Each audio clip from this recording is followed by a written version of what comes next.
Terechansky with the Real News on Mea Shearim, Jerusalem. On New Year's Eve, thousands of ultra-Orthodox men came out in protest of what they called religious prosecution. To emphasize that point, they wore yellow stars of David with the word Juden, a throwback to Nazi Germany. Because the ultra-Orthodox Haredi community is hierarchical, many refuse to be interviewed on camera. Ultra-Orthodox women do not speak to the media, and being a woman myself, I could not interview the men. Therefore, a male friend had to convey my questions. When we were finally able to convince a group of men to speak with us, it was on the condition that we not film their faces. We're very reluctant to speak to the media. We feel the past few days we've had bad stuff in the media against us. We feel that the media is out to get us, out to paint us in a black picture, that we're parasites, we're against women, we do all sorts of crazy things which we actually don't do. That's why we're reluctant to speak to the media. There are, whoever or not the Fraya, how do you say it? The Chalonim, they're very against us. Why are they against us? Because they don't, because whatever, that's not going the reasons for this. They tried to undergrade Judaism. So whenever they have a certain reason for it, they'll jump on it and they'll do it. Tensions between secular and religious Jews in Israel and the fight against gender segregation are not new. To understand it, the Real News spoke with Rabbi Uri Regev. Just a couple days ago, the head of human resources in the army testified before the Knesset Committee on Foreign Relations and Security and pointed to the fact that today 26% of Israeli Jewish first graders study in ultra-Orthodox schools, and if nothing changes, there is room to fear for the security of Israel, because when it comes to the point that 26% claim exemption from military service because of their insistence that they be able to study in yeshivas and not take part in the civil yoke of defending Israel, of entering into the workforce, etc., then both Israeli security and the Israeli economy are going to be under tremendous jeopardy. So today, for instance, the per capita support for the yeshiva world is approximately 1.4 billion shekels, as it is reflected in the updated budget. Something that most Israelis are resenting tremendously. In recent weeks, tensions in Israel between religious and secular Jews escalated after Israel's main TV news Channel 2 filed a report. It showed ultra-Orthodox men in the city of Bet Shemesh attacking an 8-year-old girl for not dressing modestly enough. In the report, the girl, Naama Margolis, tells of how every day on her way to school, the men spit on her and call her derogatory names. The report sparked nationwide outrage and brought thousands to Bet Shemesh in protest. הגיע הזמן שממשלת ישראל תפסיק להשלים עם מקרים של אלימות כנגד נשים, עבירות של ונדליזם כנגד פרסומות בהן מופיעות נשים, אלימות מילולית ופיזית בקווי הפרדה וכל תופעות האלימות האחרת שמאיימות על צביונה של המדינה הזאת, המדינה שהיא גם יהודית אבל גם דמוקרטית. All studies, all public opinion polls that are conducted in Israel in recent years demonstrate, without exception, that the majority of the public objects to this imposition. When you ask, are you satisfied with the way the government is handling matters of religion and state, 80% say we are dissatisfied. When we go to the nitty-gritty, do you support introducing civil marriages? Do you support public transportation on Shabbat? Do you support equality to the non-Orthodox streams? You find consistently about 2/3 of the Israeli Jewish public responding in the affirmative. When you ask questions about should there be equal military service or national service for the ultra-Orthodox, should they be enforced to apply core curriculum in their schools, should the subsidies be reduced, you again rise in the public response, and you find between 75% to 80+% who say yes, they should have equal participation in either military or civil service, and they should teach core curriculum, etc. But Shemesh, which has seen a boom in ultra-Orthodox families moving in, is striving to follow in the footsteps of the Jerusalem neighborhood of Mea Shearim, because Mea Shearim has almost total autonomy, and during the New Year's Eve demonstration, police did not even enter into the neighborhood.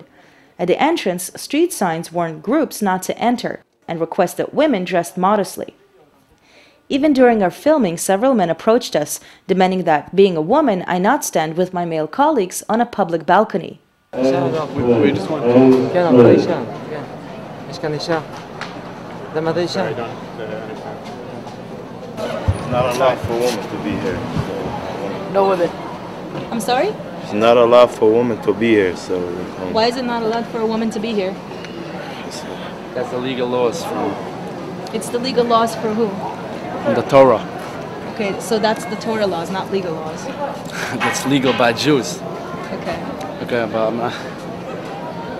Some Orthodox women have taken the segregation principle further by deciding their normal, modest clothing was not enough, and have adopted a burqa-style dress that completely masks the shape of their body. Ironically, this initiative was not respected by the chief rabbis in the community, who condemned the women for interpreting the holy texts for themselves. חסידותיה ממשיכות להפיץ את מה שמכונה תורת הצניעות. מדובר כבר באלפי נשים, והתופעה הולכת ומתרחבת ומועברת גם לילדות קטנות. However, some women have also taken a stand against segregation. Buses that connect ultra-Orthodox communities have become segregated in recent years, with women being forced to sit in the back. In Jerusalem, a 28-year-old secular student made national headlines when she refused to move to the back. But opposition has also come from inside the community. Yocheved Horowitz is an ultra-Orthodox woman from the southern city of Ashdod. Last week, she was joined by Haaretz journalist Tamar Rotem as they boarded a segregated bus, but instead of moving to the back, sat at the front. While one ultra-Orthodox man demanded they move, she replied, "Nowhere in rabbinical law does it say that it is forbidden to sit behind a woman, not in the Shulchan Aruch and not in the Yoreh De'ah, two classical compilations of Jewish law. What is written in the Torah and in rabbinical law is that it is forbidden to humiliate sons and daughters of Israel."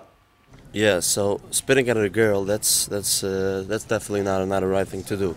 That's not everyone. That's just a few extremists. Like in every society, there are a few people who are not, whatever. I don't know how to explain it, but extremists. But on the other side, you have to know that the not observant Jews over there, they really hate observant Jews. They don't like them for no good reason. Why do they have to sit in the front of the bus? It's like, it's a Jewish place, a Jewish community. It's like, it's a private, huh? Whether it is the work of a few extremists, as the Mea Shearim men say, or a widespread practice, politics plays a major role. While the ultra-Orthodox make up only 8% of the Israeli population, they hold almost 18% of the seats in parliament. That percentage goes even higher in the cabinet, for while the ultra-Orthodox refrain from taking up the visible ministerial positions, they make up 40% of ministerial deputies. Religious parties also make up a major part of the ruling coalition under Prime Minister Benjamin Netanyahu. In the last elections, Tzipi Livni won the majority of the votes, but failed to form a coalition with the religious parties, thereby ceding power to Netanyahu. Previously, she was the Minister of Foreign Affairs under Ehud Olmert, who attacked Gaza in 2009. So when the opposition protest in Bet Shemesh took place, Livni jumped on board. She spoke to The Real News shortly before delivering her speech. זה מדבר על הדמות של מדינת ישראל. מדינת ישראל היא מדינה שיורקים בה על ילדות, זורקים אותם נשים מאחורי האוטובוס. זה הכל קשור בעיניי. מי ששורף מסגד, כותב תג מחיר ויורק על ילדות, זאת אותה אידיאולוגיה עקומה. ואת חושבת שזה אומר שמשהו על ההתפתחות? זה אומר שמתחיל להיות שינוי, זה אומר שזה הגיע עד הנה ולאנשים נמאס, וזה טוב. איך שהיא פוחדת להגיע לבית הספר.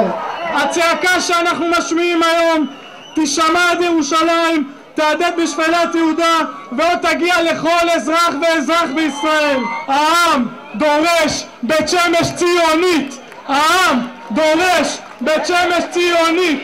העם דורש בית שמש ציונית.